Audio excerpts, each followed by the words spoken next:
আসসালামু আলাইকুম রহমতুল্লাহি ওয়া বারাকাতুহু।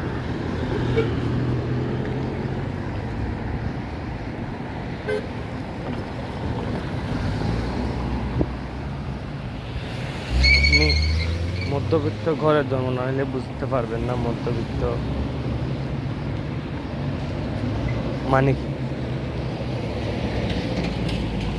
পৃথিবীতে সবচাইতে বেশি স্ট্রাগল করে, আবার কষ্ট পায়, আবার সুখও বেশি এই একটা জায়গায়, সেটা হচ্ছে মধ্যবিত্তদের।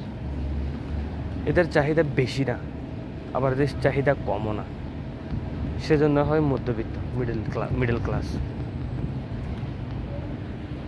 এই কথাটা বলতেছি কারণ আমিও তেমন একজন। সুখ আছে আবার নাই। কেমন সুখ আছে? আমার একটা বাচ্চা আছে, আমার ওয়াইফ আছে, আমার আম্মু আছে, আমার আব্বু আছে, আমার ছোট ভাই আছে, ছোট ভাইয়ের বউ আছে, ছোট একটা বাড়ি আছে, বাস আলহামদুলিল্লাহ খুব সুখে আছে আমরা।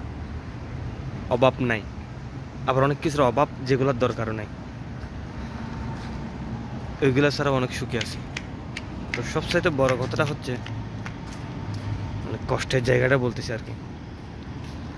সবার সাথে বসে রাত্রে, সকালে, দুপুরে, সন্ধ্যায় নাস্তা করার সৌভাগ্যটা আমার নাই। এটাই হচ্ছে মধ্যবিত্ত, কারণ আমি একজন প্রবাসী। সবাই দোয়া করবেন। আসসালামু আলাইকুম।